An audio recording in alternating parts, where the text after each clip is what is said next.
Muy buenas tardes a todos, bienvenidos nuevamente a una nueva emisión del programa La Nota Jurídica, programa que emitimos cada 8 días por su canal Telefrontino y que tiene la finalidad de llevarles cada semana un tema de actualidad, un tema que ustedes entiendan y que de manera muy recurrente pasa en sus vidas o algún vecino o algún familiar, y para que tengan una pequeña orientación sobre cada una pues de las problemáticas y soluciones jurídicas que presenta pues el derecho para cada una de las situaciones.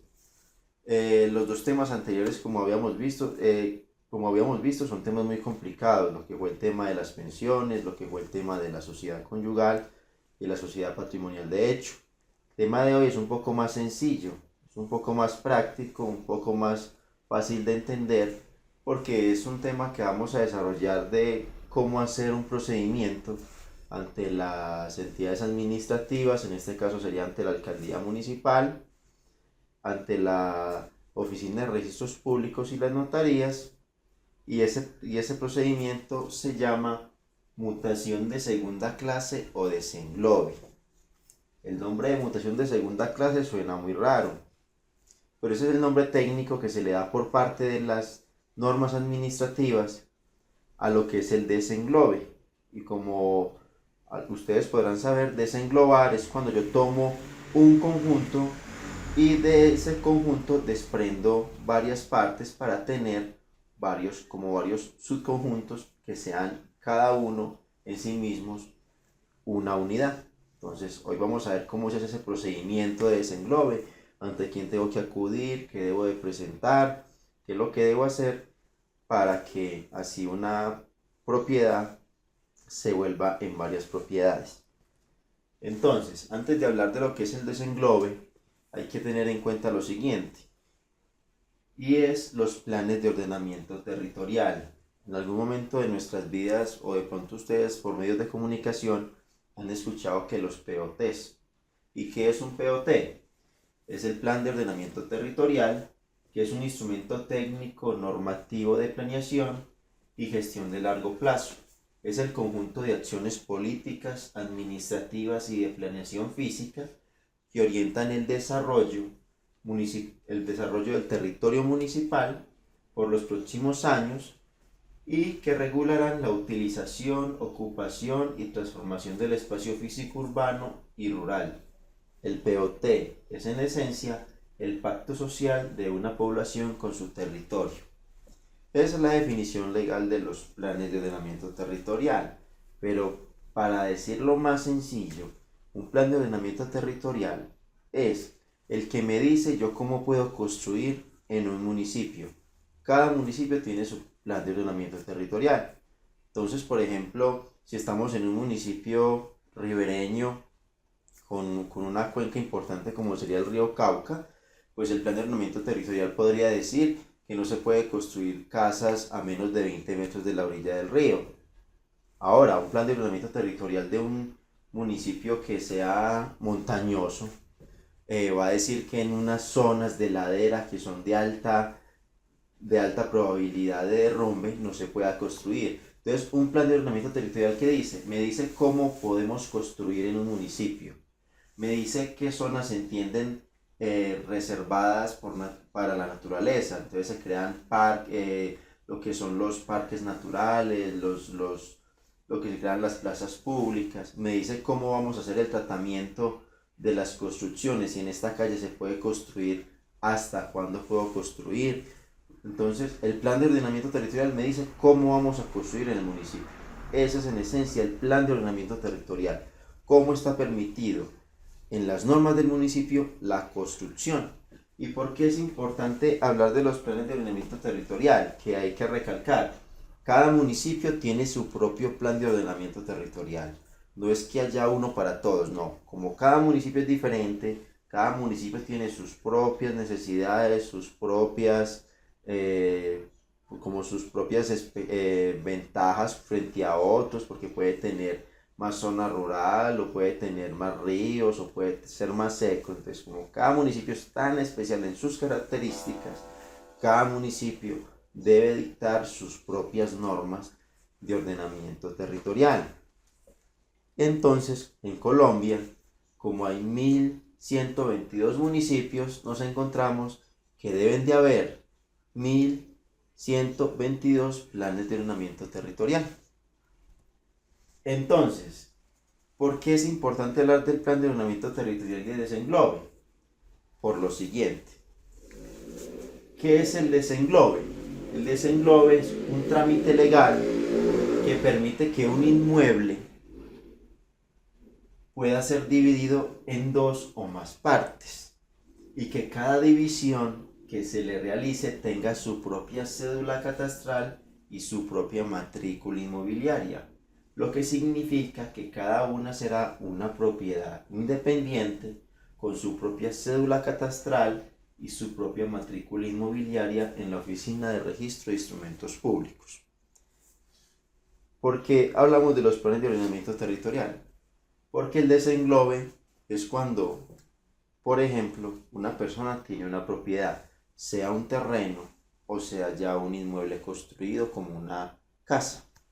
Y esa persona quiere, por ejemplo, si tiene una casa y quiere construirle un segundo piso o construirle un segundo y tercer piso, cuando él se la construye, si bien los inmuebles están separados físicamente porque cada uno tiene su propia entrada, cada uno tiene sus escaleras, cada uno tiene, por decir, su parqueadero independiente, así, si bien está construido de esa manera, jurídicamente, aunque yo haga a una casa de un piso, le coloque un segundo o un tercer piso, jurídicamente se entiende que es un solo bien el que existe allí. ¿Por qué? Porque la matrícula inmobiliaria y la cédula catastral del bien del primer piso se entiende para lo que se construya del segundo hacia arriba. Entonces el desenglobe o mutación de segunda clase es lo que me permite que tanto el primer piso, el segundo y el tercero sean bienes independientes jurídicamente. ¿Y cuál es la ventaja de eso? Pues las personas por lo general tienden a desenglobar sus bienes porque les trae unas ventajas en cuanto a que se valorizan más los bienes porque son independientes, porque acrecentan su patrimonio y porque se presenta a menos dificultades, por ejemplo, en los trámites de venta o de arrendamiento o de herencias, porque como cada bien es independiente, cada bien tiene su propio tratamiento. Entonces, vamos a hablar de los pasos del proceso de desenglobe, de cómo yo, si tengo un bien, lo quiero partir en varios pedacitos, en uno o en más, para tener varios predios independientes jurídicamente. Entonces vamos a ilustrarlo con un ejemplo. Y el ejemplo es el siguiente. Tenemos que don Pedro tiene un bien inmueble de un piso y él quiere construirle a ese bien inmueble una segunda planta. Entonces el ejemplo va así. Don Pedro, al construir el segundo piso, este se entiende adherido al primer piso, como les acaba de decir. Si bien los bienes están separados físicamente, jurídicamente son uno solo. Al primer piso, por tanto, ante catastro, se identificará el inmueble con la cédula catastral del primer piso, y tanto el primero como el segundo piso tendrán una sola matrícula inmobiliaria. Así que si don Pedro quiere que el primer piso y el segundo sean dos inmuebles diferentes, deberá, con identificación diferente, deberá realizar el trámite de desenglobe en el cual se le asigne una cédula catastral y una matrícula inmobiliaria al segundo piso. Y así, de esta manera, don Pedro cuente con dos inmuebles totalmente independientes. Entonces, cuando yo tengo un inmueble, hay que tener en cuenta lo siguiente. ¿Por qué hablamos de los POTs? Cuando yo tengo un inmueble de un solo piso y quiero construirle, yo tengo que verificar primero si en el POT me permite construir primero. ¿Por qué? En muchos municipios, especialmente en las ciudades, se encuentran unas limitaciones a las alturas de los edificios. Por ejemplo, en zonas de avenida, como sucede, un ejemplo, en el municipio de Envigado hasta un tiempo, no se podía construir sobre la avenida Las Vegas edificios de más de 7 pisos. Entonces, si yo llegaba y construía un edificio de 8 pisos, ya estaba vulnerando el plan de ordenamiento territorial y por tanto era una construcción ilegal. Y cuando yo tengo una construcción ilegal, yo no puedo realizar todos los trámites para un desenglobe. ¿Por qué? Porque la construcción ya excedió lo que la norma permitía y por tanto lo que le queda a la administración municipal es decretar la demolición de esa construcción.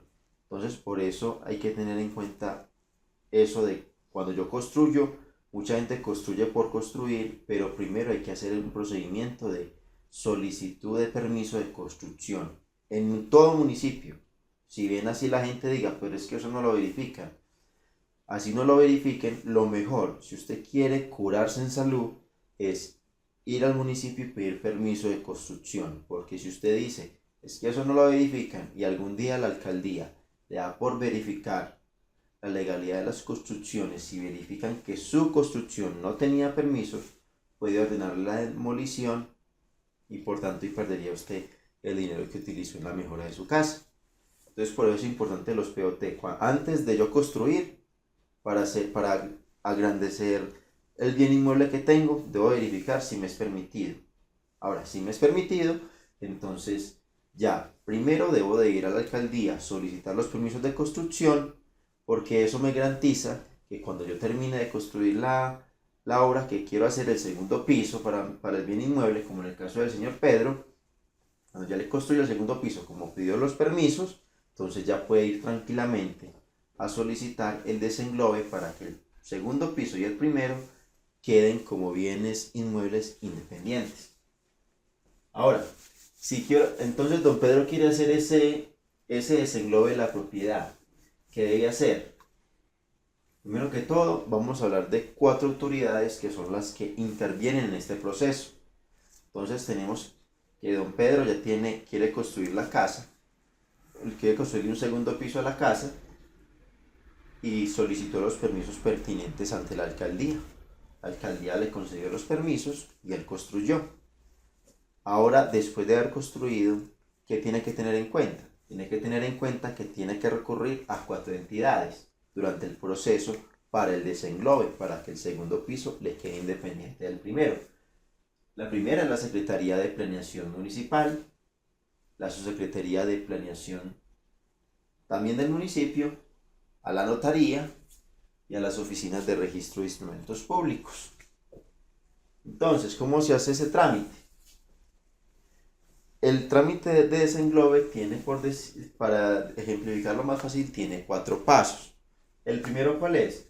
La legalización de la construcción. En este caso, don Pedro quería construir, fue y pidió permisos a la alcaldía municipal, que es lo que debe hacer todo ciudadano que quiera construir con apego a las normas legales.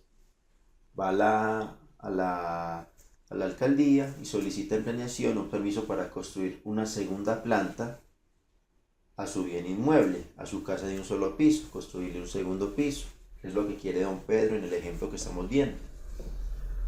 Entonces la alcaldía verifica que esa construcción que va a hacer pueda realizarse porque el PO te lo permite y además que cumpla pues con las normas mínimas de construcción. ¿Y cuáles son esas normas mínimas que debe cumplir una persona para que le legalicen la construcción? Pues tiene que tener en cuenta aproximadamente más o menos estos 5 criterios. El primero es allegar el certificado de libertad y tradición del inmueble. ¿De cuál inmueble? Del primer piso, porque ese es el que ya existe. Entonces don Pedro, después de haber pedido los permisos para construir y quiere realizar el desenglobe, entonces debe llegar el certificado de libertad y tradición, que es el que lo certifica como dueño del primer piso. Además de eso, debe llevar la constancia del pago del último impuesto predial del primer piso, que ese es el bien que existe. Lo que estamos tratando de hacer es que al segundo también le den su certificado y su propio predial. además debe llegar un plano del desenglobe. Este plano contiene la ubicación georreferenciada y las coordenadas, precisas del inmueble. Esto que por lo general estos planos son realizados pues por la misma Secretaría de Planeación. En ocasiones lo puede hacer la Secretaría de Planeación, o si la persona pues tiene más capacidad económica puede contratar pues los servicios de un arquitecto para que saque pues, y un topógrafo, por lo general, arquitecto topógrafo, para que realice pues los planos y organice pues como el mapa así con distancias, con la ubicación georreferenciada pues que es con grados, minutos y segundos, pues la ubicación exacta del inmueble en el lugar donde está. Además, los documentos del solicitante deben llegar, que son las copias de las cédulas y la información estructural de la construcción. ¿Eso qué es? La información estructural es que la construcción que acaba de realizar la persona, en este caso don Pedro, cumpla con las normas de sismoresistencia. En Colombia hay una ley que autoriza a las alcaldías que si una construcción no cumple con esas normas de sismoresistencia, puede ordenarse la demolición para evitar pues futuros desastres en el evento de algún terremoto. Entonces, esto es lo que verifica la alcaldía después de que don Pedro realiza la construcción. Que llegue ese certificado, que lleve la constancia del pago del predial, que tenga la ubicación exacta del inmueble pues por medio del plano de un arquitecto, los documentos de él como la cédula, la información estructural de la construcción, que es la que le dice que sí cumple con los requisitos de sismoresistencia. Entonces ahí ya la alcaldía aprueba la construcción. ¿Y eso qué quiere decir? Que ya la construcción es legal, pero hasta ahí todavía el segundo piso sigue siendo parte del primero, no es independiente jurídicamente. Ahora, luego de legalizar esta construcción, ¿qué? ¿Cuál es el segundo paso? El segundo paso es que se debe elaborar un escrito con la siguiente información. Se deben describir las calidades del compareciente, o sea, don Pedro, después de que le legalicen la construcción, va a hacer pues así un escrito en computador y se debe identificar él, de dónde es, su estado civil, qué es lo que hace, una identificación total de él. Después va a identificar el predio. ¿Cuál predio? Tanto el del primer piso como el del segundo piso. Va a describirlos bien, cómo están conformados tanto el primero y como el segundo. Cuál es la nomenclatura, cómo son las entradas, cuántas habitaciones, cuántos baños. Una descripción total de los dos inmuebles. El otro paso que debe hacer es dentro de ese escrito le va a solicitar que al segundo piso, que es el nuevo, se le abra un nuevo folio de matrícula, y ya ahí, que ya después de que tenga ese folio, es donde ya ese inmueble es independiente del primero. Y además va a solicitar que este escrito sea pues dado en notaría, sea pues escrito por medio de notario y sea plasmado en una escritura pública. ¿Para qué eso? Porque con esto con esta petición que él hace se dirige a la notaría, y como a la notaría con toda esta información que le solicita que pida una escritura pública, el notario lo que va a hacer es tomar toda esa información de don Pedro y escribirla, prácticamente transcribirla a una escritura pública. ¿Y todo eso para qué?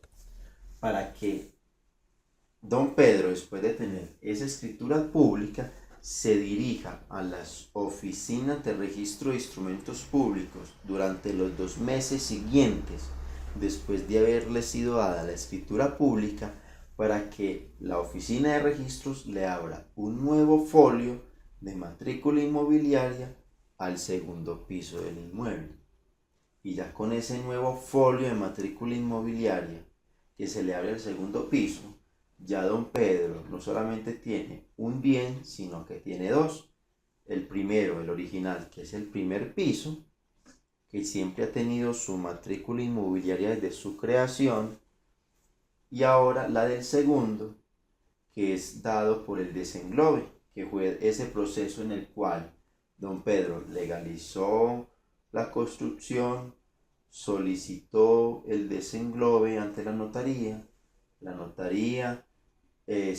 plasmó en escritura pública la descripción tanto del primer piso como del segundo piso de los bienes inmuebles de don Pedro, y ya el último paso, que fue llevarlo a las oficinas de registro de instrumentos públicos para que allí esta oficina sacara un nuevo folio de matrícula para ese segundo piso. Entonces esos serían los pasos que se tiene que hacer, y hay que ser muy claro en lo siguiente: así los municipios no realicen por lo general, porque a veces se ve mucho esa dificultad, sobre todo en municipios que no son capitales, no tengan en cuenta mucho las construcciones. Si en algún momento la entidad municipal, por medio de la Secretaría de Planeación, le da por hacer una verificación a las construcciones y encuentra allí que estas fueron ilegales, puede ordenar la demolición de la construcción, y eso no tiene por parte del Estado que retribuirle el dinero de lo que gasta la persona. Cuando una persona construye ilegalmente, no tiene derecho a que se le paguen perjuicios. ¿Por qué? Porque vulneró la normatividad exigible para la construcción. Eso en el peor de los casos. Cuando una persona tiene una construcción ilegal, en el peor de los casos se le impone esa medida de demolición. Ahora, si la persona no le va tan mal, se le imponen unas multas, y esas multas pueden ir hasta los 140 o 150 millones de pesos, que en muchas ocasiones la multa es mucho mayor al valor del inmueble. Entonces, la gente queda en ese problema de un cobro jurídico por parte de la entidad municipal para el pago de esas multas. Además, porque el pago de una multa por vulneración al POT en mi construcción, por no cumplir con las normas legales, si yo la pago, o el pago de las multas que se den, nunca me van a dar lugar para legalizar. Mucha gente cree que si construyen ilegalmente y después las multan y pagan la multa, ya van a poder solicitar este desenglobe y la legalización del inmueble que construyeron. No, las multas se generan por la ilegalidad, y la ilegalidad de un inmueble nunca se quita por más multas que pongan. Así que tienen que tener muy en cuenta esto, que para cualquier construcción es mejor que se asesoren en la alcaldía municipal para verificar si la construcción que van a hacer sí se puede realizar, y si la alcaldía les autoriza la construcción, para no tener esos problemas tanto de que algún día les decreten la demolición del inmueble por las multas. Ahora, una anotación especial. Como pueden darse cuenta, el desenglobe es un trámite que trae sus costos y diligencias. ¿Por qué? Porque hay que pagar unos planos, porque hay que hacer un escrito en notaría, porque hay que pagar una escritura pública, porque hay que hacer unos trámites que se cobran ante la Oficina de Instrumentos de Registros Públicos. Pero lo más importante a resaltar es que siempre para que proceda un desenglobe, debe de haberse realizado la construcción con apego a la legalidad, que es lo que les acabo de decir. Si una construcción es legal, se puede desenglobar; de lo contrario, no es posible desenglobar. Es decir, que si se hubieran pedido los permisos necesarios para la construcción, pues de lo contrario, si no se tienen los permisos de construcción y no se puede legalizar la construcción, posteriormente no podrá nunca de ninguna manera desenglobarse. Esto es muy importante por lo siguiente: el trámite de desenglobe, que lo hemos explicado aquí de manera muy corta. Mucha gente tiene una casa y le construye 2 pisos más. Tendría una casa de 3 pisos.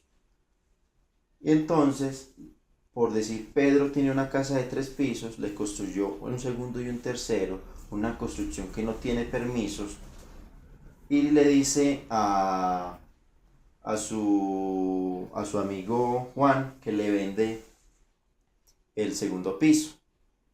Y efectivamente Juan le paga una suma de dinero y se va a ir al segundo piso. Y después Pedro le dice a su amigo Carlos que le vende el tercer piso. y efectivamente Carlos le paga el dinero y se va a ir al tercer piso. El problema de tener una construcción ilegal que no permite un desenglobe es que ninguno de ellos es dueño de la parte que compraron. Por decir, Pedro le vendió a Juan el segundo piso. Por ese piso no tener una matrícula inmobiliaria independiente, lo que hizo Pedro fue traer a su patrimonio un tercero para que hiciera parte con él. Y lo mismo hizo con Carlos. Entonces, dos personas de afuera vinieron a vivir a ese inmueble porque pagaron para vivir en él. Y como el inmueble no está desenglobado, lo que hizo Pedro fue crear una comunidad de propietarios. Todos tres son dueños de todo el inmueble en un 33.3%. ¿Cuál parte le corresponde? No se sabe. Jurídicamente las cosas no se dividen así como en ese caso sería que Pedro el primero, Juan el segundo y Carlos el tercero. No. Jurídicamente, cuando muchas personas son dueñas de un bien, se entiende que tienen una cuota sobre el bien, pero no se sabe qué parte. Entonces, lo que permite el desenglobe es evitar esos problemas. Porque si Pedro en algún momento quiere vender la parte de él, tiene que pedirle permiso también a los otros copropietarios que serían Juan y Carlos para ver si esto le aceptan la venta. Porque todos son parte de una comunidad de propietarios.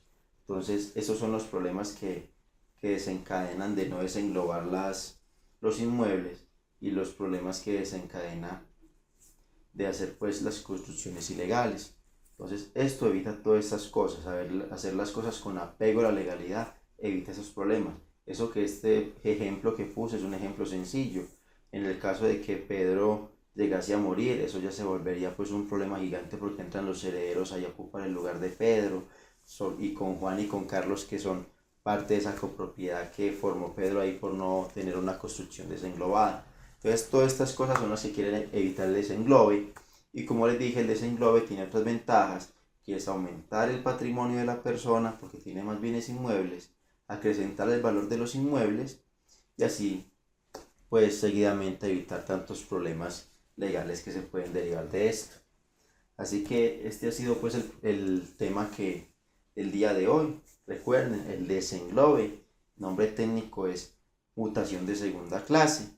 Recuerden de visitarnos en nuestra página de Facebook Consultores Silva, en nuestro canal de YouTube me encuentran como Juan Diego Barrera Arias, o cualquier inquietud, pregunta sobre este tema u otros, o propuestas para nuevos temas que quieran que tratemos, me pueden escribir a jdiegobarrera@hotmail.com. Esto ha sido todo por hoy. Nos vemos en 8 días. Dios los bendiga y que estén muy bien. Muchas gracias por estar con nosotros.